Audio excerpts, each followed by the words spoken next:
성경 말씀 보겠습니다. 마태복음 13장 말씀 보도록 하겠습니다.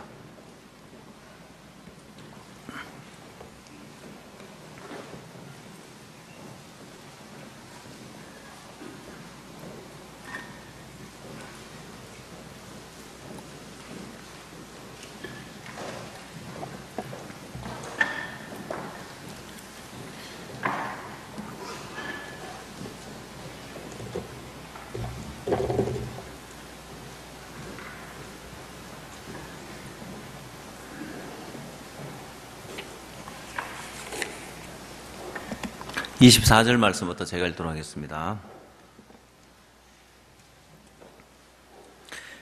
예수께서 그들 앞에 또 비유를 베풀어 가라사대 천국은 좋은 씨를 제밭에 뿌린 사람과 같으니 사람들이 잘 때 그 원수가 와서 곡식 가운데 가라지를 덧뿌리고 갔더니 싹이 나고 결실할 때 가라지도 보이거늘 집주인의 종들이 와서 말하되 주여 밭에 좋은 씨를 심지 아니하였나이까? 그러면 가라지가 어디서 생겼나이까?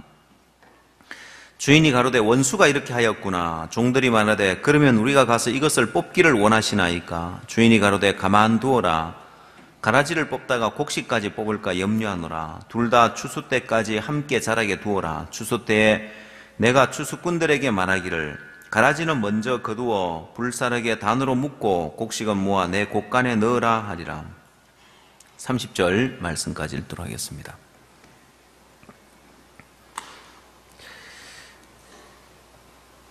어제 우리는 제1회 전국 마인드 강연 콘테스트를 했었는데 그 시간이 너무너무 은혜로운 시간이었습니다. 다음에 여러분들도 꼭 한번 참석해서 보십시오. 제가 그 짧은 5분간의 강연인데 너무너무 감동스러운 거예요. 한 분 한 분 그 발표하는 내용이 너무 감동스러워서 제가 거기 앉아서 있는데 참 힘든 게 뭐냐면은 너무 감동이 돼서 눈물이 자꾸 나오는데 그게 힘든 거예요. 한 분 한 분의 어떻게 저 짧은 5분 안에 저렇게 많은 걸 담아서 저렇게 표현할 수 있을까? 그리고 제가 부자가 된 그 마음이었습니다. 32명이 오전에 대학생들, 청년들 발표를 했고 일반부 또 그중에 또 실버도 한 분 계셨는데 전국 결선까지 진출했는데 너무 이렇게 그 은혜롭더라고요. 고부간의 갈등에 대한 이야기를 하셨는데 너무 은혜로운 것은 고부간에 다 출전을 해가지고 며느리가 또 시어머니 발표하는데 PPT 넘겨주는데도 그것도 참 은혜롭더라고 보니까. 하여튼 그 시간 너무너무 행복한 그런 시간이었습니다. 그리고 제 마음에 부자가 된 게 이렇게 훌륭한 강사들을 두고 있다는 게 제 마음에 너무 부자가 된 것 같아요. 그건 이제 결선에 올라온 사람들 그렇지 결선에는 못 올라왔지만은 전국에 본선에 또 예선에 참여했던 분들도 다 훌륭한 강사들인데 우리에게 이렇게 많은 훌륭한 강사들이 있다는 게 너무 이렇게 소망스러운 거예요. 수능 시험이 마치고 난 이후에 고등학생들에게 좌절하는 고등학생들 많을 거고 절망하는 학생들도 있을 거고 또 이제 앞으로 어떤 길을 가야 될지 몰라서 방황하는 그런 사춘기 때 그들의 마음의 방향을 잡아줄 수 있다는 게 너무 소망스럽고 참 신기하게 우리가 마인드 교육을 통해서 강사들을 1000여 명 정도 이렇게 길러놨습니다. 이제 이 1000여 명이 각 학교에 가서 한 명씩만 학교에 가서 한 번씩만 강연을 해도 학생이 10명이라 해도 10,000명에게 할 거고 20명이면 20,000명에게 할 거고 또 강사들 가운데 또 여러 학교를 돌면서 강연을 하게 되면 한 번 강연을 하게 되면 다음 학교에 가서 강연하기가 굉장히 좋거든요. 보면은 내가 저 학교에서 강연을 했다고 하면 그러냐고. 어제 우리 오정환 목사님 워크숍을 하면서 어떻게 학교에 문을 열었는지에 대한 간증을 하는데 너무 은혜롭더라고요. 이 목사님은 긴장하면 말을 더듬는데요. 또 하면서 이제 교장 선생님을 찾아가서 말을 더듬으면서 학생들 위해서 강연 한번 하고 싶다고. 교장 선생님이 차나 한잔하고 가라 그러래요. 왜냐하면 강연할 사람처럼 안 보였는 거예요. 잠바떼기 입고 가가지고 명함도 없이 그래 갔으니까. 그런데도 이제 계속 찾아간 거예요. 거절당하면서. 나중에 한번 화가 나가지고 워크숍 하면서 이렇게 하면 안 되는데 하면서 교장실 문을 한번 발로 뻥 차버렸다 하더라고요. 그러니까 갑자기 교장 선생님이 막 놀래가 뛰어나오고 왜 그러시냐고 이제. 아니 내가 학생들에게 강연 한번 하려고 하는데 저 학생들 보라고 얼마 전에 고등학생이 군인을 때려가지고 군인이 실명이 안 됐냐고. 그거 다 학생들 잘못 가르쳐서 그렇다고. 나중에 화가 나가지고 드라큘라라고 했대요. 국민의 혈세를 빨아먹는 드라큘라 같은. 그러고 이제는 끝이 다 커고 이제 가는데 교문을 향해서 막 걸어가는데 저기요 하면서 이제 부르더래요. 그 이름도 이제 안 가르치고 저기요 하고 이렇게 이제 그러면서 문을 막 차고 막 할 말 못할 말 다 하고 나와가지고 잡으러 오나 싶어가 빠른 걸음으로 도망을 가려고 막 가는데 막 불러가지고 그 왜 부르지 싶어가지고 궁금하잖아요 사람이. 그래서 가보니까 학생들 위해서 강연하라고 이제 시간을 주더래요. 이제 그렇게 이제 계기가 되어서 각 학교마다 다 돌면서 마인드 강연을 하게 된 그 간증이 참 은혜롭더라고요. 우리 워크숍을 하는데 처음 어떻게 학교의 문을 열어야 될지 막연한 강사들에게 학교의 문은 이렇게 여는 거라고. 사실 그렇거든요. 거절을 당하면서 그 사람하고 사귀어져요. 사람들은 거절당하면은 굉장히 이제 무시당하기 때문에 민망한 것처럼 여겨지지만은 거절을 한 번 당하고 두 번 당하고 당하면 당할수록 그 사람은 존경하게 돼 있습니다. 왜냐하면 다시는 못 오게 하려고 막 냉정하게 거절하는데 그래도 또 오면 도대체 이 사람 어떻게 된 사람이야. 그러고 다시 보게 돼 있습니다, 보면은. 그리고 또 가고 또 가면 문은 열리게 돼 있어요. 그래, 이 목사님이 뭐 그 이야기뿐만 아니라 문을 연 이야기를 들어보면 참 은혜로운 간증이 많은데, 경연대회도 은혜로웠고 또 우리가 짧은 시간에 워크숍이지만은 그 워크숍을 통해서도 우리 마음에 큰 소망을 가졌습니다. 하나님 우리 가운데 일하는 걸 보면 마치 뭐와 같으냐면은 옛날에 두 사돈이 교도소에서 만났답니다. 여러분, 사돈이 서로 어색한 관계인데 교도소에서 만났으니까 얼마나 민망하겠어요. 아이고, 사돈, 여기는 어쩐 일이십니까? 교도소에서 만나서 둘이 인사를 하는데 너무 어색한 거예요. 그래서 저 사돈, 어쩌다가 여기를 오셨습니까? 내가 길을 가는데 새끼줄이 하나 떨어져 있길래 그 줄을 하나 주워가지고 왔더니만 나를 여기다 잡아 넣었다고.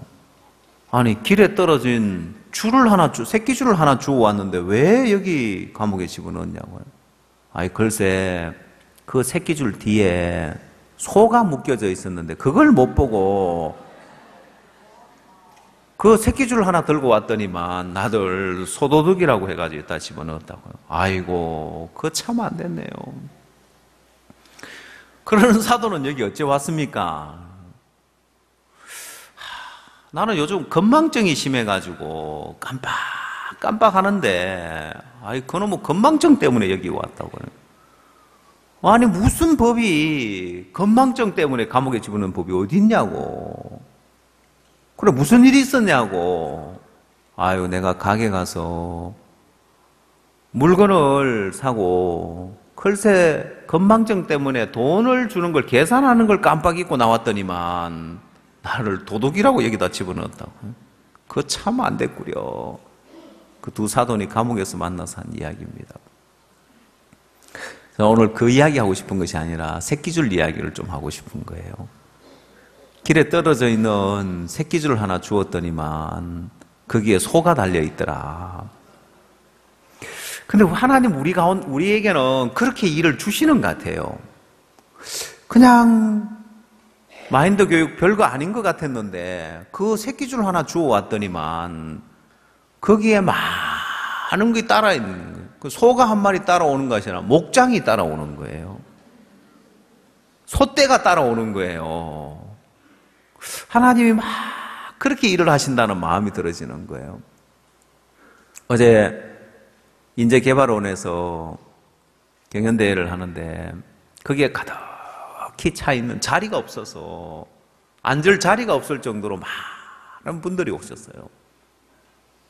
사실 칸타타 워크숍을 강남에서 하고 있었기 때문에 마인드 교육 이 경연대회는 올 사람이 많지 않아 보였는데도 자리가 부족할 줄, 그래 안내하는 사람들이 애를 먹었어요. 자리가 없어서. 가득히 차 있는데 다들 마인드 교육에 관심 있는 분들이고 또 마인드 교육을 할 분들이고 11월 12일이 되면 이제 수능 시험 날인데 그날이 끝나고 나면 학생들은 자유로워지죠. 근데 시험도 끝나고 그동안 고생했기 때문에 선생님들이 학생들에게 자유를 줍니다. 학교에 등교는 해야 되기 때문에 학생들 학교에 왔다가 짧은 시간 학교에 머물러 있다가 집에 돌아가는데 사실 그 시간 교사 선생님들이 학생들에게 뭔가 해줄 만한 것들이 없는 거예요. 근데 우리는 해줄 수 있는 것들이 너무 많은 것을 가지고 있는 거예요. 그래서 어제는 너무너무 행복하고 소망스러웠고 부자가 된 마음이었습니다. 마음에 이렇게 많은 강사들을 데리고 앞으로 강사들 가운데 또 우수 강사들 워크숍을 하면서 그 중에 해외 강사로 갈 수 있는 특전도 줘야 되겠다. 비행기 표값도 대주면서 워크숍 하면은 열심히 할 것 같아요. 대회를 해도 이렇게 마음 쏟아서 하는데 워크숍에 와서 또 우수 이제 강사들한테 해외에 갈 수 있는 인도의 강사들 많이 필요한데 강사진들 보내가 마인드 교육 마음껏 할 수 있도록 보내주면 너무너무 좋겠더라고요. 또 한 자매님이 발표를 하는데 이분은 일본 이제 분인 거예요. 한국 남편하고 결혼을 해서 이혼하고 또 암에 걸려서 인생이 막 절망스러운 인생인데 주님을 만나고 나서 그 인생이 새로워지고 또 교회를 인하여서 그 인생이 새로워지는데 무슨 이야기를 하냐면 너무 반가운 소리를 하는 거예요. 자기는 일본에 가서도 해외 가서도 마인드 강사를 할 거라고. 제가 일본을 보면 일본도 참 소망스러운 나라인데 저런 강사들 제가 그 강연하는 분 딱 보면서 저런 강사들 일본에 가서 강연하면 너무 좋을 텐데 일본말로 바로 일본말로 강연할 수 있잖아요. 저런 분 강사로 가서 강연하면 너무 좋겠다. 일본 사람들에게 막 소망을 주겠다. 하여간 어제 그 시간들이 어떻게 갔는지 모르게 아침부터 저녁까지 금방 시간이 갔어요. 너무 시간이 잘 갔습니다. 너무 행복했고요. 처음 시작할 때 정말 새끼줄 하나 줍듯이 마인드 교육 하나 시작을 한 이것이 우리를 이렇게 복되게 하구나. 그리고 군유스코 학생들을 1000명, 2000명 보내려면은 적어도 우리가 전국에 있는 고등학생들 대학에 들어가기 전에 우리가 마인드 강연을 통해서 군유스코를 홍보하면 10,000명, 20,000명에게 홍보를 해놓으면 이들이 다 대학에 가서 군유스코 홍보를 만날 거 아니에요.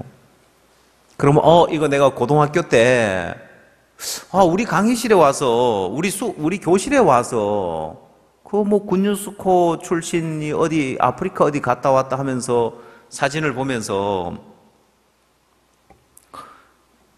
조명팀 조명이 갑자기 어두워졌습니다.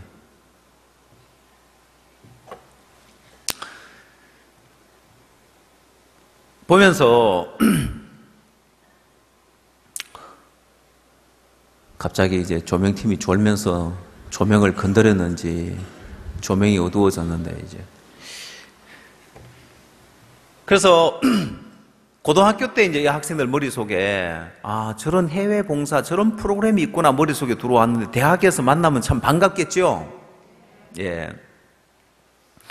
그래서 앞으로 우리가 군유스코 학생들을 1000명, 2000명 보낼 수 있는 것도 고등학교 때 미리 홍보를 해놓으면은 1000명, 2000명 보낼 거고 또 역시 뭐 중3들도 마찬가지입니다. 중학교 이제 수업이 마치면 졸업은 안 했지만은 시간이 남기 때문에 그 시간에 또 우리가 홍보를 할 수 있고 이렇게 우리가 해 나가면 이 대한민국에 있는 젊은이들을 1000명, 2000명 우리가 해외로 보내는 거 금방 이 일이 이루어지겠다.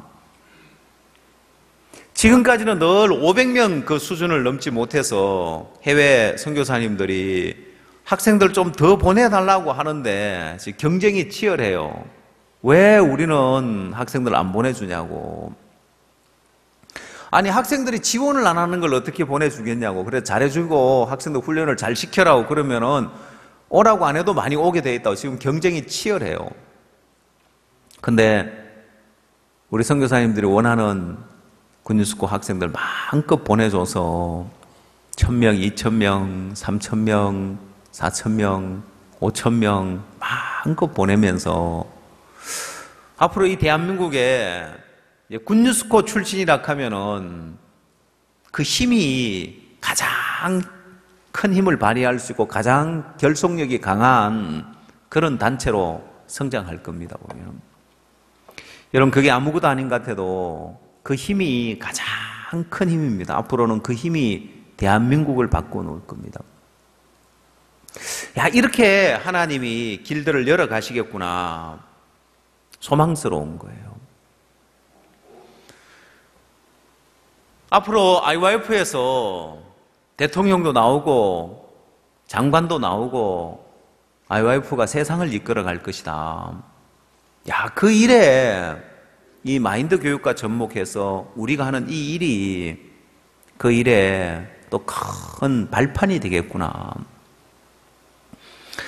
여러분, 사실 어디든지 가보면 이제 그 별거 아닌 것처럼 보이지만은 그 단체가, 그 조직의 힘이 엄청난 것이, 여러분, 노무현 대통령도 대통령이 될 만한 기반이, 정치적인 기반이 하나도 없었습니다. 또 정권이 바뀌면은 정치적인 기반이 될 만한 그런 모임들을 다 없애버립니다. 문민정부가 들었으면서 정치적인 기반이 될 만한 하나회라는 그 회를 없애버리는 거예요. 근데 없어지지 않는 그 단체가 있어서 그거는 큰 힘도 아닌 것처럼 보였지만은 운동권 출신의 그 젊은이들, 이제 386 세대들, 그 세대들이 막상 사회 구성원이 되었을 때 큰 힘을 발휘하더라는 거예요. 한전에서도 큰 힘을 발휘했던 그 조직이 뭐냐면은 수도전기공고 출신들이었습니다. 그냥 고등학교를 졸업한 그 특성화 고등학교에서, 거기에서 한전에서 우수한 학생들을 데려다가 키웠습니다. 나중에는 한전 내에 그 세력이 큰 힘을 발휘하는, 그 조직력이, 엄청난 그 조직력에 의해서 큰 힘을 발휘하는 거예요. 한전 회사를 좌지우지할 정도로요. 그런 예들처럼 이 IYF도 이렇게 이제 우리가 조직력이 강해져 가면 군유스쿨을 갔다 오고 동문회를 하고 활동을 하기 시작하면은 이게 여러분 봤을 때 별거 아닌 힘처럼 보이지만은 나중에는 큰 힘을 발휘해 이 나라를 움직일 수도 있을 겁니다. 세상을 바꿀 겁니다. 그 일을 위해서 이 고등학생들에게, 중학생들에게 우리가 마인드 교육을 하는 이 일은 그 일의 밑받침이 되는 일이구나. 우리에게 1000명의 강사들이 있는데 이 강사들 데리고 우리가 마음껏 전국 학교에서 마음껏 일을 할 수 있는 거예요. 잘하든 못하든 좀 부족해도 마음에 진실한 이야기를 하면 무시할 사람은 아무도 없거든요. 이번 강연에도 마음에 진실한 이야기들, 진솔한 이야기들, 사람들 마음에 감동을 주는 거예요. 발표를 잘해서가 아니라 잘하고 못하고를 떠나서 그 자체가 사람들의 마음에 감동을, 물론 발표도 정말 잘했습니다. 심사위원들이 심사하기 어려울 정도로요. 중요한 건 결선에 나온 사람들만이 아니라 떨어진 사람들도 다들 강연을 잘하는 분들이 있어서 제가 그래서 제 마음에 부자가 된 마음이라고 이야기를 했습니다. 전국에 수만 명의 중고등학생들에게 올 한 해 내년 초에 마인드 교육을 하고 그들에게 군유스쿨을 홍보를 하고 이 학생들을 얻을 걸 생각하니까 너무 소망스러운 거예요. 여러분도 들어보니까 소망스럽죠?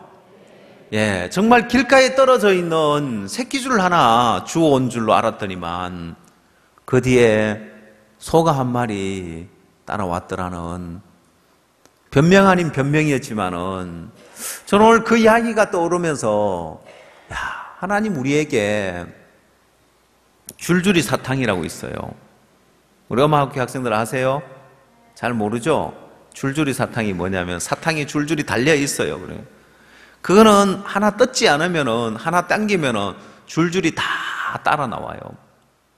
하나님 우리에게 계속해서 정말 많은 은혜와 축복들을 예비해 놨는데, 그래서 저는 하나님 우리에게 베푸는 은혜가 마치 우리나라에 산이 많아서 동굴이 많은데 성류굴도 있고 만장굴도 있고 고시동굴도 있고 여러 굴들이 많이 있는데 그 동굴을 들어가면 끝없이 펼쳐지는 장관이 그렇게 끝없이 펼쳐지듯이 하나님 우리에게 허락하는 모든 것들이 그와 같다는 생각이 드는 거예요. 처음 시작은 우연히 사람이 그냥 개구멍을 하나 발견하죠. 그냥 어느 날 비가 오고 산사태가 나고 흙이 쓸려 내려가고 난 다음에 그냥 구멍 조만한 거 하나 보였는데 그 안에 들어가 보면 엄청난 장관이 펼쳐지듯이 하나님 우리에게 허락하는 모든 일들이 그런 거예요. 오늘 여러분에게도 마찬가지입니다. 여러분을 위해서 하나님 예비해 놓은 세계들도 말할 수 없는 그런 엄청난 하나님의 은혜와 축복을 여러분 앞에 하나님은 예비해 놨습니다. 여러분은 하나님의 자녀들이고 하나님의 아들이고 딸들입니다. 그래서 하나님이 여러분을 위해서 예비해 놓은 이 은혜와 축복은 그냥 여러분이 세상에 짓밟히면서 세상에 무시당하면서 살도록 해놓은 것이 아니라 이 세상을 지배하고 이 세상을 이끌어가도록 하나님의 아들로서 사는 삶을 하나님이 여러분에게 예비해 놨습니다. 근데 여러분 스스로가 미운 오리새끼처럼 사는 거예요. 하나님은 여러분을 백조로 만들어 놨지만은 여러분 이 세상에 살면서 미운 오리새끼처럼 무시당하고 짓밟히고 여러분 스스로도 보잘것없는 자로 그렇게 살아가는 거예요. 미운 오리새끼가 늘 무시당하면서 뭘 해도 뒤처지고 모든 부분에 다 못나고 부족하고 뒤처지지만은 어느 날 물가에 비친 자기 모습을 보면서 백조로 변해 있는 자기 모습을 발견한 것처럼 여러분도 믿음 안에서 하나님이 여러분을 하나님의 자녀로 백조로 세워놓은 것을 여러분들이 경험하시길 바랍니다. 지난주에는 양천에 가서 후속 집회를 이렇게 했었습니다. 후속 집회를 하면서 무슨 말씀을 전할까? 원래 집회 강사인데 이제 후속 집회로 돌려놨기 때문에 가서 무슨 말씀을 전할까? 무슨 시리즈로 이렇게 말씀을 전할까? 하다가 의문의 묵은 것에서 벗어나 영의 새로운 것으로라고 지난번 우리 교회에서 한번 집회를 한번 했었습니다. 제가 그때 이 율법에 대해서 쭉 풀면서 저는 뭐 율법에 대해서 누구나 다 알고 있기 때문에 안 하려고 하다가 다른 부분을 하려고 하다가 그냥 우연히 한번 율법에 대해서 그래도 한번 정리를 해줘도 그렇게 좋겠다 싶어서 그때 의문의 묵은 것을 벗어나서 영의 새로운 것이라는 주제로 집회를 했었는데 다들 반응이 좋았습니다, 보면. 그래서 저는 뭐 이런 이야기는 누구나 다 알 거라고 생각하고 율법에 대해서 뭐 모르는 사람이 없잖아요. 근데 의외로 율법에 대해서 깊이 있게 잘 모르고 있는 거예요. 표면적으로 그냥 율법은 죄를 깨닫게 하기 위해 준 거다, 지키라고 준 것이 아니라 죄를 깨닫게 하기 위해서 준 것이라 이 정도로만 알고 있지 깊이 있게. 물론 그때 이제 아쉬웠던 것이 우리가 그때는 이제 저녁으로만 집회를 했기 때문에 시리즈가 좀 쭉 이어지지는 못했는데 그러면 양천에 가서 낮밤으로 하니까 7시간 시리즈로 이어서 이걸 한번 해야 되겠다 싶어서 이제 의문의 묵은 것을 벗어나서 영의 새로운 것으로 하나님을 섬기는 삶에 대해서 자세하게 한번 풀어서 이제 말씀을 전하고 왔는데, 여러분 하나님은 여러분에게 영의 새로운 것으로 하나님을 섬기는 그 삶이, 영의 새로운 것으로 하나님을 섬길 때 하나님 우리 앞에 영의 새로운 세계를 펼쳐주십니다. 여러분 구원의 기쁨, 구원의 즐거움이라는 게 있습니다. 그러나 구원받고 난 이후에 구원의 기쁨으로만 계속 10년, 20년 신앙을 할 수 없는 거예요. 여러분에게 뭐가 와야 되냐면은 영의 새로운 것이 있어야 되는 거예요. 구원의 기쁨만이 아니라 신앙을 하면 할수록 하나님이 우리 앞에 계속 영의 새로운 세계를 열어가는 거예요. 저는 제가 구원을 받고 난 이후에 이제 송구 영신 예배를 드리면 늘 마음에 들어지는 생각이 하나 있어요. 그게 뭐냐면, 올 한 해 이렇게 많은 은혜를 입었는데, 이렇게 많은 하나님의 은혜와 하나님 역사와 이렇게 많은 은혜를 입었는데 내년 한 해에 과연 이보다 더한 은혜를 입을 수 있겠나 하는 의문을 가져요. 왜? 올 한 해 받은 은혜가 너무 많기 때문에. 근데 한 해가 지날 때가 되면 어김없이 또 뒤를 돌아보면 보여지는 게 뭐냐면은, 지난 한 해와 비교할 수 없는 많은 은혜를 하나님이 내게 베푸셨구나. 분명하게 볼 수 있는 거예요. 여러분도 그렇습니까? 예. 안 그런 사람도 있죠? 대답을 안 하는 거 보니까 있는 것 같습니다. 왜 아니오라고 안 합니까, 보면은. 근데 여러분이 하나 알아야 될 것은, 여러분이 이 교회의 한 지체죠? 교회는 그리스도의 몸이고 한 지체죠? 자, 그럼 우리 교회를 한번 보고 우리 선교를 한번 보십시오. 여러분, 우리 선교에 일어나는 일들을 10대 유스를 뽑습니다. 여러분, 10대 유스를 뽑으려고 할 때 가서 보면 작년이나 재작년이나 그 일이 그 일이고 올해도 또 똑같은 일이네. 그렇습니까? 아니면 새로운 일이 펼쳐집니까? 새로운 일이 펼쳐지죠? 전에는 1위, 2위, 3위 이걸 이제 뽑으려고 어려웠는데, 그 스티커 붙이는 거 하죠, 그죠? 어디에 스티커가 많이 붙는가. 그러면 늘 새로운 일들이 펼쳐지는데, 작년 한 해 일어났던 은혜와 비교할 수 없는 그 은혜가 올 한 해 새롭게 펼쳐지죠? 그건 뭘 말합니까? 여러분 인생도 그 안에 이미 들어있죠? 그럼 여러분이 꼭 여러분에게서 나타나는 일만이 아니라 우리 선교회 안에서 늘 그렇게 하나님 새롭게 일을 하시면 내 인생도 이미 작년 한 해에 비교해서 비교할 수 없는 새로운 은혜가 넘쳐나고 있는 겁니다. 맞아요? 예. 자, 그리고 선교회 안에도 그렇고 또 여러분 개인에게도 그렇게 새로운 일이 펼쳐져야 정상입니다. 구원받고 별 다를 것 없이 그냥 장 해오는 대로 작년이나 올해나 아니면 또 재작년이나 별반 다를 것 없이 산다면은 그건 여러분이 의문에 묵은 것으로 하나님을 섬기고 있는 거예요. 왜? 영의 새로운 것으로 하나님을 섬기면 여러분 삶에 있어서 영의 새로운 역사가 나타나게 되어 있습니다. 그게 정상입니다. 여러분이 의문에 묵은 것으로 살기 때문에 그냥 구원의 기쁨, 구원의 즐거움 그거 하나 붙들고 있지. 그게 그러나 얼마나 여러분의 신앙을 붙들어 줄 수 있겠느냐는 거예요. 구원의 기쁨, 구원의 즐거움도 있지만은 여러분 삶에 영의 새로운 것이 펼쳐져야 됩니다. 하나님은 여러분을 위해서 계속해서 영의 새로운 일들을 준비해 놨습니다. 그래서 영의 새로운 역사들이, 새로운 일들이 여러분 삶 속에 나타나게 되어 있습니다.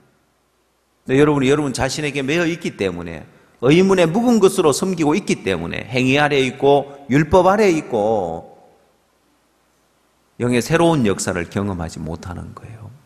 그래서 이 영의 새로운 역사가 없으면 신앙은 힘들고 어려워집니다. 그래서 어디로 가느냐? 육으로 가고 세상으로 가는 거예요. 왜? 신앙이 재미가 없고 늘 해왔던 대로 장 똑같으니까. 마음을 꺾지 못하는 것도 그렇습니다. 왜 마음이 안 꺾어지냐? 마음이 꺾여지지 않는 사람도 역시 그 삶에 영의 새로운 세계가 펼쳐지지 않기 때문에 마음을 못 꺾습니다. 예를 들어 봅시다. 만약 여러분이 일을 하러 갔는데 남자분도 노가다를 하러 갔고 여자분들은 파출부를 하러 갔다고 합시다. 하루 일당 얼마 주는지 모르지만 그냥 남자 여자나 평균 그냥 10만 원이라고 합시다. 갔는데 엄청 무시하는 거예요. 아니, 지가 사람을 불러서 쓰면 썼지. 사람을 왜 이렇게 무시하는 거야? 그러면 무시당하면 때려치우고 내가 이놈 일당 안 받으면 그만이지 하고 때려치우고 올 수 있죠. 자존심 상해서, 그렇죠? 내 이까지 10만 원 안 벌면 그만이다고 때려치우고 올 수 있겠죠? 그럼 만약에 100만 원을 준다 하면 어떨까요? 일당 100만 원을 주면은 내 이까지 그냥 100만 원 안 받고 말적하고 오겠어요? 좀 무시당해도 거기서 마음 꺾고 있을까요? 100만 원 좀 주면 마음 꺾고 있겠어요? 예. 그럼 좀 더 1000만 원 준다고 합시다. 하루 일하면 1000만 원 줘요.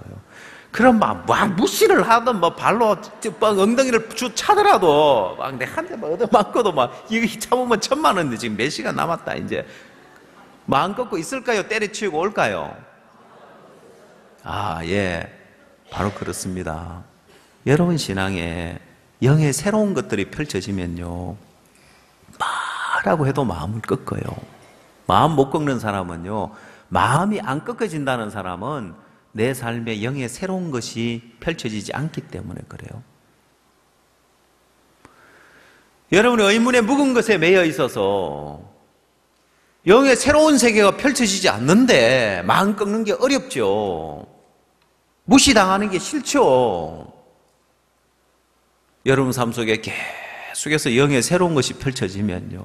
무시하고 짓밟아도요. 마음 꺾어요. 보면 마음이 안 꺾어진다. 그 말은 마음 꺾을 필요성을 못 느끼고 마음 꺾을 가치를 못 느낀다는 거예요.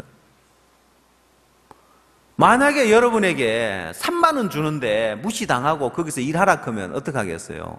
내 이깟 3만 원 받으려고 내 이 무시당해 집어 던지고 오겠죠. 이해 가시죠? 교회 안에서도 왜 마음이 안 꺾어지냐면은 여러분이 가치를 못 느끼는 거예요. 왜? 영의 새로운 세계는 안 펼쳐지고 장 해왔던 대로 신앙을 하는데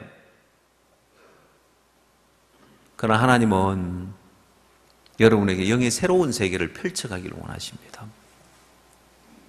자, 오늘 그 길을 가는 데 있어서 중요한 부분의 하나가 그 길을 가려면 영의 새로운 것으로 하나님을 섬기면서 영의 새로운 역사가 나타난 이 길을 가려면은 의문의 묵은 것에서 벗어나야 되는데 그 중에 가장 벗어나기 어려운 게 뭐냐면 자기 자신입니다. 여러분 자신에게서 벗어나서 영의 새로운 것으로 하나님을 섬길 때 영의 새로운 역사가 나타나게 되는데 어떻게 여러분 자신에게서 벗어나는지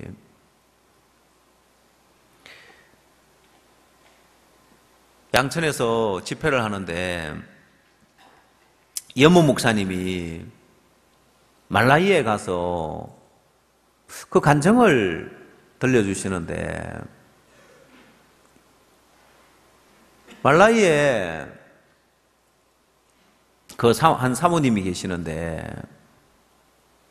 이 사모님이 다른 사모님들하고 좀 다르더래요. 다른 젊은 사모님들은 그냥 앞선 목사님들 아이고 목사님 오셨으면 인사하고 좀 자연스럽지 못하고 그러는데 이 사모님은 굉장히 자유하더래요. 야, 저 사모님 어떻게 다른 사모님하고 좀 다르다. 어떻게 저렇게 자유할까? 그래서 그 간증을 들어보니까 그 이유가 있더라는 거죠. 이 사모님 마음에 하나님은 우리를 돕지 않는다. 하나님은 우리 남편을 돕지 않고 나를 돕지 않고 하나님 우리를 돕지 않는다는 그 생각에 꽉 사로잡혀 있어요. 그도 그런 것이 다른 선교사들이 일어나지 않는 그런 어려움들이 막 일어나는 거예요. 아프리카에서는 강도를 만나고 강도를 당하고 비일비재한데 그래도 있는 물건 정도 빼앗기고 그렇지 다치거나 이러질 않는데 자기 남편은 어느 날 떼강도가 들어와가지고 집에 단기 선교사들하고 다 있네. 떼강도가 들어와서 남편이 강도에 칼에 맞은 거예요. 또 머리를 맞은 거예요. 아프리카에는 그 정글도가 있어요. 정글 해치고 갈 때 쓰는 칼 있죠, 그죠? 그게 아주 유용하게 쓰여집니다. 나무를 자르고 땔감을 자를 때도 쓰여지고, 뭐 고기 뭐 뼈 따기 자를 때도 뭐 쓰여지고 여러 용도로 쓰여져요. 강도들이 그 칼을 들고 이제 떼강도가 들어온 거예요. 그 자기 남편 김성경 선교사가 칼에 맞은 거예요. 강도의 칼에 머리를 맞은 거예요. 제가 머리에 맞은 그 사진을 한번 본 적이 있는데 너무 흉측한 거예요. 칼에 맞았으니까 이걸. 그냥 우리가 생각하는 부엌칼이 아니에요. 큰 정글도에 내려쳐 칼에 맞았는데 이 머리가 찢어져서 기웠는데 덤성덤성 기웠는 거예요. 아니 왜 이렇게 덤성덤성 기웠냐고 하니까 병원에 갔더니만 실이 모자래가지고 이 깁는 실이 모자래가 덤성덤성 기웠다는 거예요. 한국의 의사 선생님들이 한국 나와서 정밀 검사를 한번 받아봐라. 이 두개골의 두께가 5mm밖에 안 된대요. 얇답니다. 겉으로 보기에 저러 충격이 가서 안에 이상이 있을 수도 있으니까 정밀 검사를 한번 받아봐라고 한국에 나왔어요. 다행히 정밀 검사를 받아보니까 이상은 없었는데 그냥 칼에만 맞은 것이 아니라 또 도망을 가다가 또 다른 강도한테 막 병으로 또 맞아가지고 거기에 또 막 유리가 다 박힌 거예요, 보면. 그러니까 생각만 해도 끔찍하죠, 보면은. 그리고 또 단기 선교사 하나는 진짜 칼에 맞을 뻔했는데 뭐 칼을 피하려고 피한 게 아니라 강도가 해가지고 뭘 이제 뭐 옆으로 넘어졌던가 뭘 줍는다는 뭐 숙였는데 칼이 휙 하니 날아가더래요. 뭐 그런 일들 막 떼강도가 와가지고 막 난리가 아니었는 거예요. 그래서 선교사님이 자기가 여기서 도망을 가야 되겠다. 빨리 도움을 구하러 밖에다가 도움을 구해야 되겠다고 빠져나가느라고 이제 칼에 맞고 피를 흘리고 도망가다가 병에 맞고 그렇게 빠져나오니까 이제 강도들이 사람들이 많이 있고 또 이제 이 사람들을 딱 제압을 못하니까 자기들도 어쩔 수 없이 이제 자기들도 도망을 간 거예요. 그때 너무 무서웠답니다. 강도가 들어왔는데 그냥 자기 본인만이 아니라 여기 여학생들도 있는데 이 떼강도가 들어와서 무슨 짓을 할 줄 모르니까 그 일을 당하고 나니까 그 말라이라는 나라가 싫어지더래요. 다시는 안 가고 싶더래요. 또다시 거기를 가야 하잖아요. 근데 이번에는 교통사고가 난 거예요. 교통사고도 큰 교통사고가 나서 단기 선교사들도 다치고 이 사모님도 다치고 자기 애도 다치고 막 그래서 하나님이 안 돕는 것 같다. 그리고 중요한 건 또 그 교만한 마음이 그런 일을 당했는데도 그 교만한 마음이 없어지지 않더래요. 그래서 더 이상 이 마음 가지고는 못하겠다. 그 마음이 들었답니다.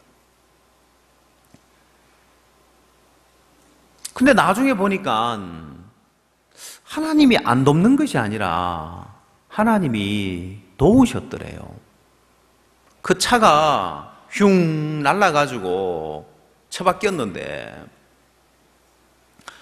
조금만 속도가 느렸다면 바위에 부딪혔을 거랍니다. 떨어지면서. 근데 이제 진흙탕에 차가 떨어지면서 그나마 충격이 완화된 거예요. 그래도 큰 사고였습니다. 왜냐하면 그 사모님 허리가 부러진 거예요. 그 아기 발도 부러지고 단기 선교사들도 다치고. 근데 보니까 여학생은 얼굴에 상처가 났으면 얼마나 흉측해요. 근데 머리 밑에 상처가 나는 바람에 얼굴에는 아무 이상이 없었고 또 한 남학생은 이 안면에 얼굴에 이 눈에 있는 뼈가 함몰됐대요. 근데 의사가 이야기해 이 정도로 충격이 왔으면 안구가 터졌어야 된대요. 근데 안구는 아무 이상 없고 뼈는 수술하면 됐고. 근데 본인은 허리가 너무 아프더래요. 근데 원래 지나가는 아프리카 사람들이 잘 안 도와주는데 턱 차가 멈춰가지고 도와주는 거예요. 그리고 자기들 차에 싣고 병원으로 가는데 허리가 너무 아픈데 만약 그대로 앉아왔더라면 평생 불구가 됐을 거랍니다. 허리가 아파서 누우려고 보니까 아프리카에 그런 차가 없는데 그 차는 뒤에 누울 수 있도록 돼 있더래요. 그래서 누워서 온 거예요. 그래서 지금 멀쩡하게 걸어 다녀요. 그리고 수술을 하기 위해서 한국을 나와야 되는데 참 감사한 게 제가 대한항공에 마음이 열리더라고요. 왜냐하면은 이제 그런 환자들을 눕혀서 오려면 의자를 떼내고 거기를 침대처럼 만들어서 환자를 이렇게 태우고 올 수 있는데 케냐 정부에서 그 환자 태우지 말라고 했답니다. 왜? 자기 총리가 타야 되는데 그 의자 떼놓으면 시간이 지체되니까 총리가 기다려야 되니까 다음 비행기로 보내라고 했답니다. 근데 대한항공에서 우리는 그렇게 할 수 없다. 우리는 자국민을 보호해야 된다. 그렇게 하기 어렵거든요, 보면은. 그 대한항공의 마음이 열려서 대한항공 이용해야 되겠다는 마음이 들더라고요. 지금도 선전해 주잖아요. 그래서 그 비행기를 지체하지 않고 그 비행기를 타고 한국에 나오게 된 거예요. 한국에 나와서 보니까 뼈도 몇 번이 부러졌느냐에 따라 다른데 거기는 그냥 뼈만 잘 붙으면 정상적으로 이상 없이 활동할 수 있대요. 수술을 받고 입원해서 지금 정상적으로 지금 다니면서 활동 아무 이상 없는 거예요. 자기 아이는 케냐에서 그냥 수술을 해서 그냥 둘까 하다가 애를 또 누가 또 보살피고 그럴 사람이 없으니까 한국에 데려나왔는데 보니까 만약에 그대로 뒀다면 얘는 장애자가 됐을 거래요. 한국에 와서 검사를 해보니까 뼈가 잘못 붙은 거예요. 아프리카에서 수술하는 게 그렇죠. 그래서 다시 수술을 해서 의사가 이 성장판이 이 부분에 있어가지고 안 건드리고 수술을 한다고 잘 했는데 장담은 못하겠다 했는데 다행히 잘 된 거예요. 아이도 아무 이상 없이 된 거예요. 그래 하나님이 안 돕는 것이 아니라 하나님이 도우시더래요. 그래서 자기가 어쨌든 이제 그런 하나님 그래 도우셨는데도 자기 마음에 그 교만한 마음이 안 내려놔져서 박 목사님한테 교제를 했다. 목사님, 저 이대로는 말라이에 못 들어가겠습니다. 이 마음 가지고는 안 되겠습니다. 제 교만한 마음을 어떻게 해결이 안 된다고. 목사님 뭐라고 교제 주시냐면은 인간은 다 교만해. 인간이 교만하지 않으려고 해도 안 되는 게 인간이야. 근데 그 뒤에 목사님 하시는 말씀이 그래서 나는 나를 안 믿어. 이 교제를 해주신 거예요. 아, 내가 겸손해지려고 애를 써야 되는 게 아니구나. 내 이 교만한 마음을 교만하지 말아야 되겠다고 교만하지 않으려고 애를 써야 되는 것이 아니라 인간은 다 교만해. 교만해지지 않으려고 해도 교만한 게 인간이기 때문에 그래서 나는 나를 안 믿어. 그 교제를 받고 이 사모님 마음에 그렇구나. 난 나를 바꾸려고 했는데, 이 교만한 마음을 없애려고 했는데, 교만한 마음을 먹지 않으려고 해도 안 되는 게 인간이구나. 그래서 나를 믿으면 안 되구나. 그때부터 이 사모님 마음에, 자기 마음에 들어지는 그 마음, 야, 이거 믿지 말아야 되겠다고. 자기 속에 올라오는 그 생각, 그 마음 거부하기 시작한 거예요. 그러고 나니까 자유롭게 살면서 그걸 통해서 이제 하나님 일하심이 나타나기 시작하는 거예요. 자유한 가운데서. 여러분, 오늘 우리가 읽은 이 본문 말씀은 바로 그렇게 하라는 겁니다. 가라지 뽑으려고 하지 말고, 이 가라지 안 생겨나게 할 수 없는 거예요. 가라지가 안 나게 할 수는 없는 거예요. 그래서 뭘 키워야 되느냐? 알곡을 키워야 되는 거예요. 가라지 없애려고 하다 보니까 그게 안 없어지는 거예요. 그 사모님 마음에 가라지 없애려고 그렇게 애를 써도 안 되는 거예요. 강도가 와서 어느 정도로 무서웠냐 하면은 바지에 실례를 할 정도로 무서웠는 거예요. 근데 그런 일을 당하고도 마음이 안 낮아지더래요. 허리가 부러지고서 아이가 발이 부러지고 단기성기가 다쳐 그런 일을 당해도 마음이 안 낮아지더래요. 그래서 내가 이 마음 가지고는 안 되겠다. 그렇게 애써도 안 되던 것이, 다시 말하면 그건 가라지를 뽑으려고 하는 일이었습니다. 그렇게 뽑아도 안 되는 거예요. 또 가라지가 또 있고 또 가라지가 또 있는 거예요. 그러는 동안 가라지 뽑는다고 허송세월만 보낼 뿐더러 가라지 뽑느라고 뭐까지 다 뽑아버리냐. 주를 향해야 될 마음도, 내 마음 버리고 주의 마음으로 살아야 될 그 주의 마음도 다 뽑아버리고 없는 거예요. 가라지를 뽑다가 뭘 뽑을까 염려한다고요? 29절, 주인이 가로되 가만두어라. 가라지를 뽑다가 곡식까지 뽑을까 염려하노라 했습니다. 오늘 많은 그리스도인들이 가라지를 뽑으려고 하다가 곡식까지 다 뽑은 거예요. 없는 거예요. 뭐가 자라고 있는 게 없는 거예요. 가라지를 뽑는다고 뽑아내 가보면 그 밭에는 곡식이 자라고 있는 것이 아니라 가라지가 다 자라고 있는 거예요.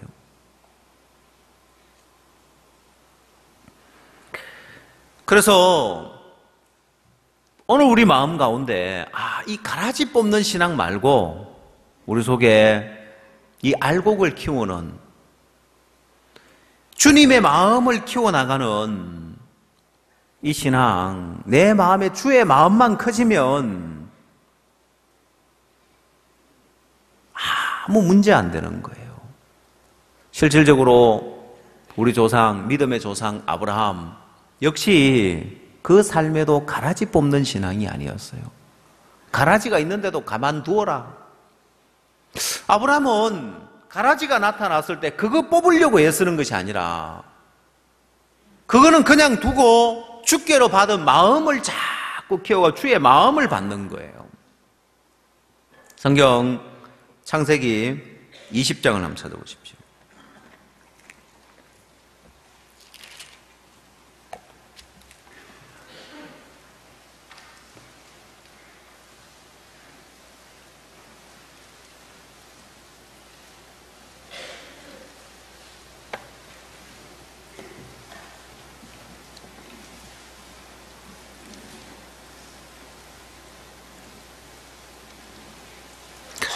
창세기 20장 8절,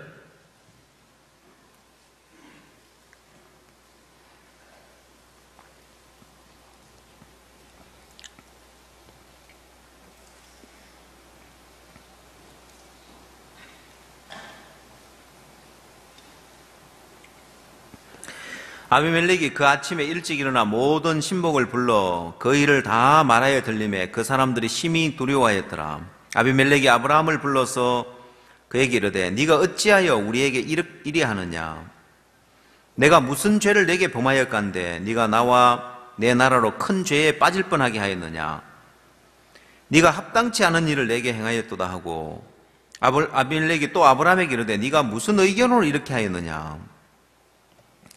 아브라함이 두 번째 아내를 누이라고 속여서 팔아먹는 장면입니다.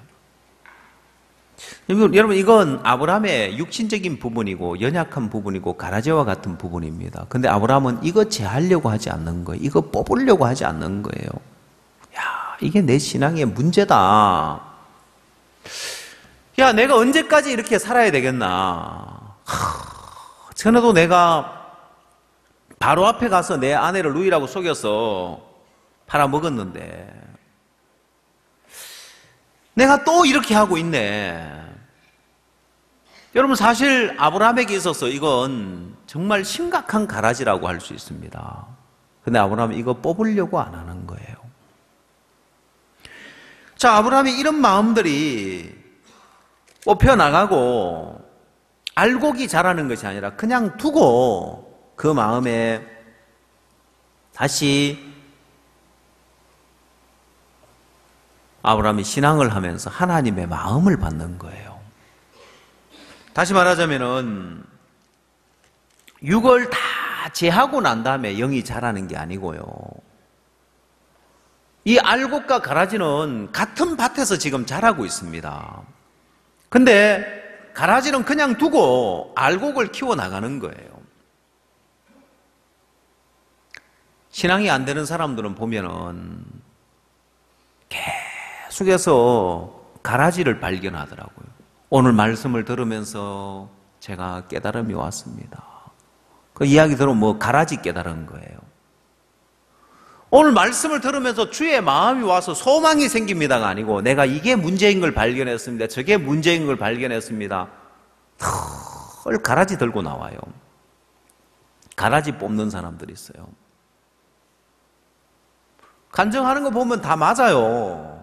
근데 문제는 뭐냐면 신앙은 안 되는 거예요. 왜? 가라지 뽑고 앉아 있는 거예요. 그래서 제가 몇 번을 이야기하면서 그거 두고 마음의 믿음을 가지라고, 주의 마음을 가지라 해도 말을 안 들어요. 가라지만 맨날 들고 나와요.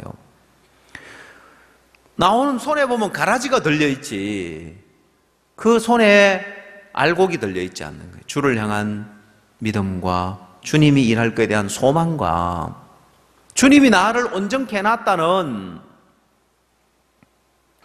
그 믿음 못 갖는 거예요.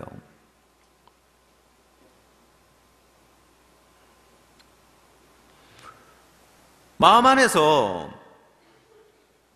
이 알곡을 뽑느라고 뭐 알곡 뽑으려고 하는 사람 아무도 없지만은 가라지를 뽑는 것은 결국 알곡까지 뽑는 일을 하게 되는 겁니다. 성경은 이야기를 했습니다. 뭘 염려하냐면은 가라지를 뽑는 동안 알곡도 뽑혀버리는 거예요.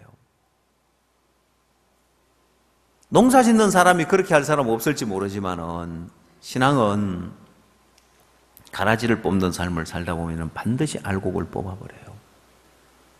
두고 가라지가 널려 있어도 그냥 두고 알곡을 키워 나가는 게 오늘 우리에게 가르치는 신앙의 비결인 거예요. 그냥 두어라는 거예요. 그래, 네가 육신적인 부분을 육신적인 그냥 두고, 교만하면 교만한 부분 그냥 두고 그거 없애려고 뽑아내려고 하지 말고, 예를 들었던 그 말라의 사모님이 가라지 뽑으려고 내가 이 교만한 마음 가지고 내가 어떻게 신앙을 하고 어떻게 선교를 하겠나, 이 마음 가지고는 안 되겠다. 그 마음 뽑아내려고 그렇게 애를 써도 안 뽑아지는 거예요. 사람이 웬만큼 어려움을 당하면은 마음이 꺾이고 마음이 낮아질 것처럼 보이지만은 꼭 그렇지만 않아요. 또 보면 교만한 마음을 버렸다고 버렸는데 보면 또 언제 그 마음이 올라오는데 교만한 마음이 솔솔솔솔 올라와 있는 거예요. 마음은 그래요. 사람은 자기도 모르게 그 교만한 마음이 올라와 있는 거예요. 그래서 영의 새로운 것들을 받지 아니하면 금방 교만해져 버리는 거예요. 오늘 아침에는 임원 모임을 하면서 우리 교회가 은혜를 입고 있는 부분에 담당자들이 은혜를 못 입는 거예요. 교만해져 버린 거죠. 실제로 우리가 실버 대학을 하면서 은혜를 입었지만은 지금 와서 보면은 우리가 뒤처져 있는 거예요. 우리가 칸타타 홍보를 하면서 은혜를 입었지만은 후원회를 만들어서 은혜를 입었지만 지금 와서 보면 뒤처져 있는 거예요. 다른 데서 이제 더 잘하고 있는 거죠. 그게 뭐냐? 금방 교만해져 버린 거예요. 우리 교회가. 은혜를 입는 것처럼 보이지만은 금방 교만해지는데 그러면 교만해지지 말아야 되겠다가 아니고 아니요. 우리는 또 새로운 영의 인도를 받아서 나가야 되는 거예요. 머물러 있으면은 사단은 금방 가라지를 덧부려 가지고 교만하게 만들어 버립니다. 내가 교만해지지 말아야 되겠다. 아니요. 그래서 인간은 교만해지지 않으려고 해도 교만해질 수밖에 없는 게 인간이기 때문에 그래서 나는 나를 안 믿어라고 하는 종의 말씀처럼 그래서 우리 자신 안 믿고 또 영의 새로운 세계로 나가야 되는데 영의 새로운 인도를 받아서 나가려면은 이제 자주 묻고 배우고 또 새로운 것들을 받아들이고 그러면 계속 새로운 것들을 해 나가면서 새로운 일들이 있기 때문에 지금 교만하고 말고 지금 그러고 있을 시간이 없고 하나님이 계속 새로운 일을 펼쳐가기 때문에 일을 만들어야 되는 거예요.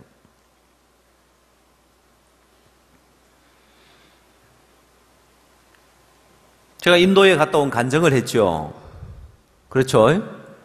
인도에 갔다 와서 하나님 참 은혜롭게 일하신 간증을 이렇게 나누었습니다. 근데 거기에 머물러 있을 수 없는 거는 우리 같이 마인드 교육 일을 하던 이명구 장로님 계시는데 이 장로님은 한국주택공사에 공기업에 이제 근무하시면서 공기업에 근무하면서 최고의 연봉을 받으시는 거예요. 더 이상 올라갈 자리가 없죠. 최고의 연봉을 받으니까. 그래서 이제 정년퇴직이 몇 년 남았습니까? 하니까 몇 년 좀 남아 있더라고요.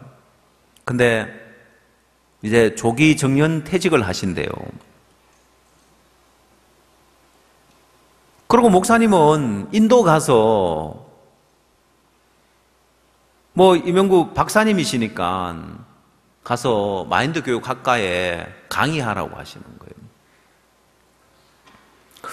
제가 말은 이제 막 그쪽에서 학과를 만들려고 하고 강의를 요청하고 이런다 했는데 정작 그 일을 갖다가 구체적으로 이제는 진행을 해야 하는 거예요. 왜? 이제 사표 냈으니까 이제는 구체적으로 진행을 해요. 머물러 있을 수 없는 거예요. 그럼 막 은혜 입었다고 그래 있을 수 있는 게 아니라 새로운 일들을 또 해 나가야 되는 거예요. 우리는 영의 새로운 일들 앞에 나가지 않으면은 교만해질 수밖에 없는 게 우리 인간이에요. 그래서 영의 새로운 것으로 하나님을 섬기는 이 삶, 하나님 우리 앞에 계속 영의 새로운 일들을 예비해 놨습니다. 그래서 내 마음 말고 나를 신뢰하는 동안은, 내 마음을 신뢰하는 동안은 절대 마음 못 꺾어요. 그래서 내가 내 마음을 꺾어야 되겠다. 그 나를 신뢰하는 가운데서 나를 꺾는 게 꺾어지느냐는 거예요.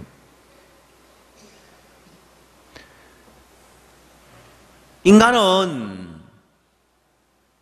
교만하고 교만해지지 않으려고 해도 교만해진 인간이기 때문에, 그래서 나는 나를 안 믿는다는 그게 가라지 뽑는 게 아니고 두고 나를 믿지 않고 주의 마음을 받아서 살고 주의 영의 인도를 받는 거고 주의 마음을 받는 거다. 자, 그러면 주의 마음을 어떻게 받느냐? 여러분, 주의 마음을 받는 그 삶은요, 내 마음에 가라지를 덧뿌리고 하는 사단이 있는데, 성경을 보십시오. 다시 마태복음 13장으로 돌아보십시오.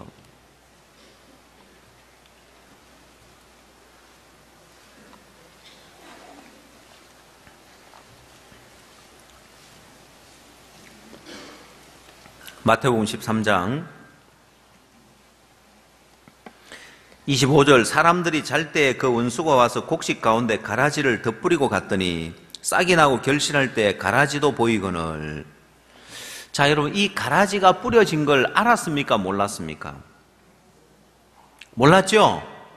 예. 근데 어느 날 가보니까 자라있죠? 예.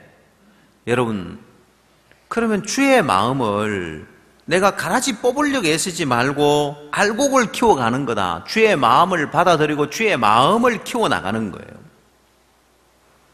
내 생각 안 믿고 내 판단 안 믿고 내 마음에 주의 마음을 받아들이고 주의 마음을 키워나가는 건데, 그게 어떻게 하는 거냐? 어떻게 주의 마음을 받느냐?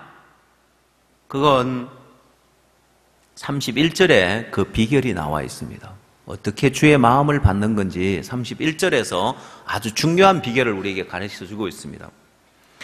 또 비유를 베풀어 가라사대 천국은 마치 사람이 자기 밭에 갖다 심은 겨자씨 한 알 같으니 이는 모든 씨보다 작은 것이로되 자란 후에는 나물보다 커서 나무가 되매 공중에 새들이 와서 그 가지에 깃들이느니라. 자, 어떻게 주의 마음을 받아들이느냐? 그건 겨자씨 하나를 받아들이는 땅과 같습니다. 이 겨자씨 하나를 받아들이는 이 땅은 땅에 씨앗이 떨어졌을 때 느낌이 올까요? 표가 날까요? 보일까요? 아니요.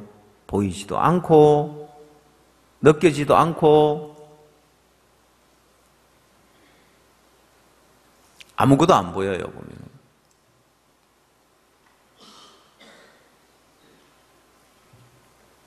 여러분, 졸립니까? 어젯밤에 잠을 못 자고 왔습니까? 저 합창단 눈도 떠보고 저 카메라맨도 눈을 떠보고 방송실에도 눈을 한번 떠보십시오. 다들 나름대로 일한다고 하는 사람은 전부 다 졸고 있어요. 다른 분들은 아무도 안 졸고 말씀 다 잘 듣고 있는데 합창하고 나서 졸고 방송팀들 졸고 조명팀 졸고 카메라맨 졸고. 자, 여러분 마음에 이건 아주 중요한 부분이기 때문에 조는 분들 깨고 한번 잘 들어보십시오. 자, 어떻게 내 마음에 주의 마음을 키우느냐? 키우려면은 씨가 떨어져야 키울 거 아니에요. 근데 그건 주의 마음이라는 것이 큰 감동으로 와닿아야만 주의 마음이 아니라 이 겨자씨 하나를 떨어지듯이 내 마음에 아무 감각도 없고 아무 느낌도 없고 마음도 안 일어나고, 근데 이 겨자씨 하나를 떨어지면 이건 자란다는 거예요. 그래서 이걸 키우라는 거예요. 알곡을 키우는 거예요. 가라지 뽑으려고 애쓰지도 말고 그거 놔두고 내 마음에 알곡이 크면 마치 가라지는 이 겨자씨 하나리 커서 나무가 되고 나물보다 커지고 다른 것보다 커지는데, 그럼 여러분 가라지보다 커질까요? 아니면 그대로일까요? 이 겨자씨 하나리 떨어져서 이게 커져버리면은 이제 나중에 가라지가 문제가 될까요? 이제 겨자씨하고 가라지하고 한번 비교를 해봅시다. 겨자씨가 자라서 나무가 됐는데 그 밑에 가라지 때문에 겨자씨가 자라서 겨자나무가 뭐 문제가 될까요? 아무 문제가 안 돼요. 여러분, 큰 나무 밑에는 풀도 안 자라는 거 아십니까? 그늘이 져버리면 거기는 풀도 잘 못 자라요. 이렇게 가라지가 무성해도 여러분, 가라지가 10개가 있다고 합시다. 아니면 100개가 있다고 합시다. 그러고는 그냥 겨자씨는 한 알밖에 없어요. 그럼 여러분, 이 겨자씨를 키워가지고 나무가 되면 그 옆에 있는 가라지가 문제 될까요, 안 될까요? 안 되죠. 예, 아브라함의 신앙이 바로 그러했습니다. 아브라함 주변에 정말 그런 가라지가 있어 보이지만은 아브라함 마음에 주께로부터 받은 그 마음이 자라버리니까, 그리고 그 믿음의 세계에 들어가고 자기 생각 안 믿고 자기 판단 안 믿고 말씀의 판단을 믿는 이 세계에 딱 들어가 버리니까 아브라함에게 있는 10,000가지 가라지가 문제가 안 되는 거예요. 여러분에게 가라지가 많습니까? 예, 그래도 문제가 안 됩니다. 나 온 천지 가라지인데 그 가라지 뽑으려고 애쓰지 말고 이 겨자씨 하늘과 같은 이 마음 한번 받아들여 보라는 거예요. 처음에는 그냥 좋은 것이 아니라 오히려 부담스럽기만 하고 아무 내 마음이 일어나지도 않고 그냥 무덤덤하고, 그럴지라도 겨자씨 한 알이 떨어졌다는 게 중요합니다. 그래서 겨자씨를 뿌릴 때는 너무 작아서 어디에 떨어졌는지 몰라서 흙을 덮을 수 없으니까 곰 모래하고 섞는답니다. 모래하고 섞어서 겨자씨를 뿌리면 모래가 떨어져 있는 자리에 보이잖아요. 그래서 거기에 이제 흙을 덮어주는 거예요. 근데 여기서 왜 겨자씨 한 알이라고 했느냐는, 이 정말 보잘것없고 아무것도 아닌 것처럼 보이지만은 이 겨자씨 한 알이 떨어져서 이게 나무가 된다. 이게 자라버리면은 가라지가 뭐가 문제가 되겠어요? 오늘 여러분 마음에도 내게 있는 가라지 이거 아무 문제 안 되구나. 내 마음에 주의 마음 하나 받아들이고, 처음에는 내 마음에 주의 마음을 받아들였을 때 겨자씨 한 알이 땅에 떨어지는 것 같이 아무런 감각도 안 되고 아무런 감동이 안 돼도 주의 뜻이라는 그거 하나 받아들이고 그게 마음에서 커지면 나중에 나무가 되는 거예요. 그렇게 되면 그때 가서 보면 많은 열매가 열리는 거예요. 감사의 열매도 열리고 기쁨의 열매도 열리고 평강의 열매도 열리고, 그때 기쁘고 감사하고 많은 열매가 열리는 거예요. 씨가 떨어졌을 때 여러분이 수박 씨를 심어놓고 수박 바랍니까? 아니, 이게 자라서 열매를 맺을 때 바라는 거죠. 사과나무 씨 뿌려놓고 그 사과를 바랍니까? 아니죠. 저희 주차장에 감나무가 있는데 올해 감 농사가 잘 됐다면서 대봉, 전 감 너무너무 좋아하는데 요즘 매일 먹어요. 감 농사가 잘 때 감을 따다 갖다 줬. 우리 주차장에서 농사 지은 거라면서. 그 제 생각에 이럴 줄 알았으면 막 감나무를 그냥 뺑 돌려가지고 다 심어버릴 건데 막 그 생각이 드는 거예요.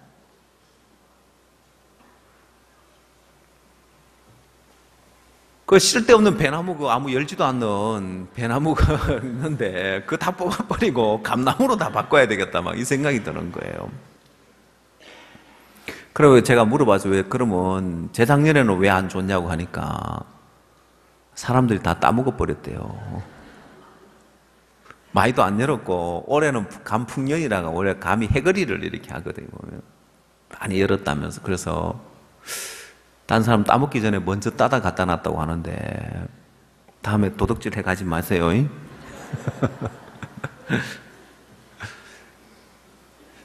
여러분, 감나무 감이 맛있다고 이제 그 감나무 씨를 갖다가 심든지 아니면 모종을 갖다 심었다고 합시다. 거기서 감 바랍니까?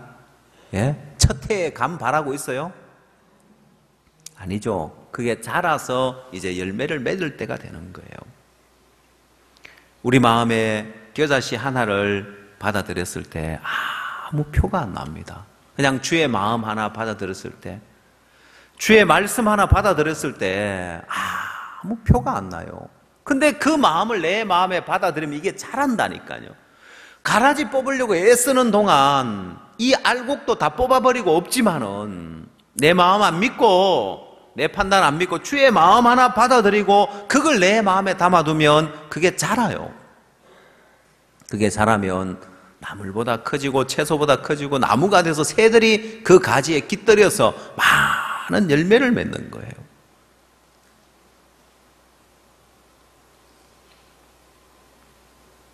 한국 사람들은 고추 농사를 지을 때 늘 요만큼 자랐을 때 고추 따고 고추대 다 뽑아버리지만은 아프리카에 가서 아프리카 사람들도 매운 거 좋아하는 사람들이 있어요.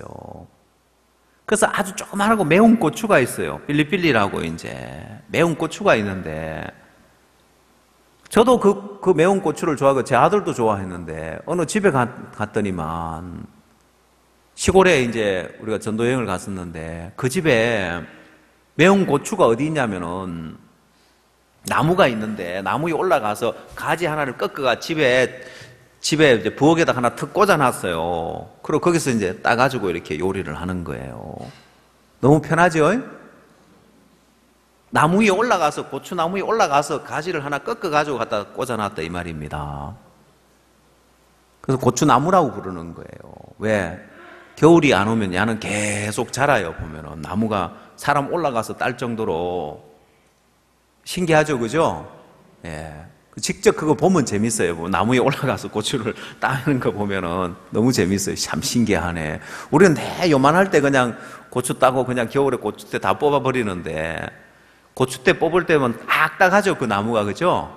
예, 그게 나무예요. 진짜로 자라요. 계속해서. 아프리카 가서 그 나무 위에 올라가서 고추 따가지고 가지 하나 꺾어다가 이렇게 요리할 때 집어넣은 거 그거 몇 개 꺾어 오고 싶더라고 보니까. 여러분 이 겨자나무도 그렇게 자란단 말입니다. 작은 씨인데 주의 마음을 어떻게 받아들이느냐. 내 마음에 가라지 뽑으려고 하지 말고 내 마음에 주의 마음을 받아들일 때 아무런 감동도 안 오고 감각도 안 오고 그러나 그냥 이 말씀 하나 받아들이고 말씀과 다른 생각이 올라올 때 내가 이걸 쳐내는 거예요. 내 이 생각 안 믿어. 내 판단 안 믿고 내 마음의 말씀의 판단을 믿는 거예요. 그게 성경 다니엘이 뜻을 정하여라는 거예요. 하나님 뜻 앞에 다니엘이 뜻을 정하니까 다른 생각이 올라도 다 쳐낼 수 있는 거예요. 왕의 진미와 포도주를 묻고 싶은 생각이 올라올 때 그 마음에 이제 이걸 쳐내는 거예요. 받아치는 거예요. 내 이 생각 안 믿어. 이 판단 안 믿어. 왕의 진미와 포도주를 거절하고 내가 주의 마음만 받고 가면 하나님 내게 역사하신다고 그 마음에 딱 마음을 정한 거예요. 오늘 여러분 마음에도 내가 신앙을 이렇게 하면 되구나. 나는 가라지 올라오는 이 가라지 뽑아내려고 이 마음 안 가지려고 애를 썼는데 그러려고 보니까 신앙이 안 되더라는 거예요. 해도 안 되는 거예요. 그건 여러분이 가라지 뽑아내려고 하는 신앙이었습니다. 근데 아비가일은 나발이라는 가라지가 있는데 그걸 제하고 그 사람하고 싸워가지고 그걸 설득하고 돌이키고 그렇게 애쓴 것이 아니라 무시한 거예요. 그냥 두고 다윗에게로 갔습니다. 자기 마음에 들어지는 주의 마음이 있는데 그 마음을 키우는 거예요. 다윗에게 가니까 이 아비가일에게 있는 마음이 주께로부터 받은 그 적은 마음이었는데 저 다윗은 저분이 아닌데 하나님의 사람인데 저 사람은 하나님의 생명 싸개 속에 쌓여 있고 하나님이 저의 집을 든든히 세울 건데 그 마음 가지고 다윗에게 가니까 그 마음이 더 커지는 거예요. 그 마음이 더 커지니까 어떻게 됩니까? 다윗에게로 가고 싶은 거예요. 다윗과 함께 하고 싶은 거예요. 그래서 다윗의 아내가 되고 그래서 다윗과 함께하는 그 복된 삶을 살게 된 것이 나발을 해결하려고 나발을 제하려고 나발을 설득하려고 나발을 이끌고 가려고 애를 쓴 것이 아니라 그냥 다 그대로 두고 그 마음에 알곡을 키운 거예요. 그래서 믿음의 사람들을 보면 그 마음의 세계에 가라지는 다 그냥 두고 알곡을 키운 그 신앙의 길이 보여지는 거예요. 여러분들 이제 보여집니까? 아브라함을 통해서 아비가일을 통해서, 다니엘을 통해서 이제 여러분 삶 속에 가라지 뽑으려고 애쓰지 마십시오. 여러분 삶 속에 내가 육신적인 모습 보이면 그거 제하려고 애쓰지 말고, 아, 내가 이건 가라지다. 그렇지. 내 육신적인 것도 가라지고, 교만한 것도 가라지고, 세상적인 것도 가라지고, 다 가라지지. 이거 뽑지 말라고 했지. 두고 주의 마음을 하나 받아보십시오. 그게 대표적인 예가 단기 선교사들의 예입니다. 그들은 온통 밭에 가라지밖에 없었습니다. 근데 어느 날 그들 마음에 알곡 하나 받아들이니까 그게 나무가 되어서 그들에게 귀한 열매가 열리고 그 삶을 전부를 지배하는 거예요. 여러분, 우리는 그런 간증들 수없이 많이 들었죠? 예, 여러분도 그렇게 신앙하십시오. 그래, 그러면 내게 있는 지금 육신적인 이 모든 것도 아무 문제가 안 되구나. 내 교만한 것도, 내 육신적인 것도, 내가 세상적인 것도, 정욕적인 것도 이거 아무 문제 안 되구나. 다만 오늘 내 마음에 주의 마음 하나 받으면 되구나. 야, 내가 여지껏 주의 마음, 겨자씨 하늘 같던 주의 마음 하나 받아놓으면은 이 주의 마음이 자라서 내 삶 전부를 지배하는데 내가 그동안 가라지 뽑으려고 애를 썼구나.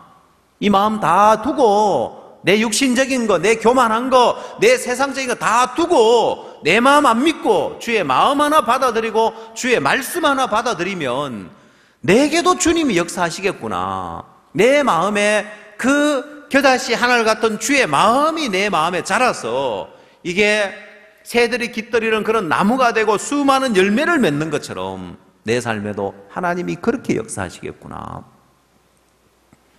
오늘 여러분 마음에 이제 더 이상 가라지 뽑는 신앙하지 마십시오. 가라지 뽑으려고 애쓰지 마십시오. 주의 마음 하나만 받으면 됩니다. 그 마음에 주의 마음을 받았을 때 내 마음에 와닿는 것도 없고 내 마음에 막 감사하고 막 감동이 되고 이 마음 없어도 됩니다. 그냥 겨자씨 하나를 땅이 받아들이는 것과 같습니다.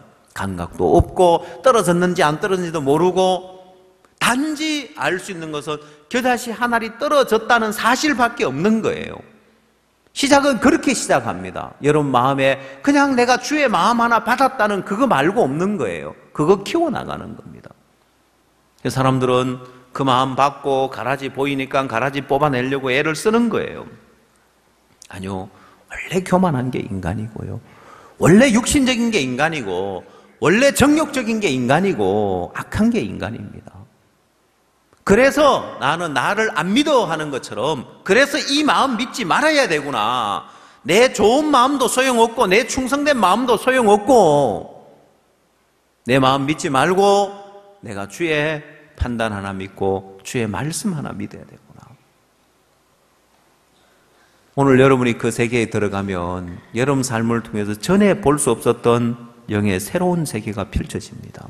그래서 구원의 기쁨만이 아니라 여러분 삶 속에 영의 새로운 세계가 펼쳐지면서 하나님 역사와 하나님 능력을 경험하면서 야, 내가 영의 새로운 것으로 섬기니까 내 인생에 영의 새로운 세계가 펼쳐지구나. 분명하게 그 세계를 맛볼 수 있습니다. 오늘 여러분 마음에 악한 마음이든 충성된 마음이든 여러분 마음은 다 가라집니다. 변합니다. 그러나 내가 주께로부터 받은 말씀은, 주의 마음은, 주의 약속은 이건 알곡입니다. 그것이 자라서 여러분 삶 전부를 풍요롭게 만들고 복되게 만들어줄 겁니다. 주의 말씀에 기대와 소망을 두는 복된 삶이 되기를 바랍니다. 기도하겠습니다.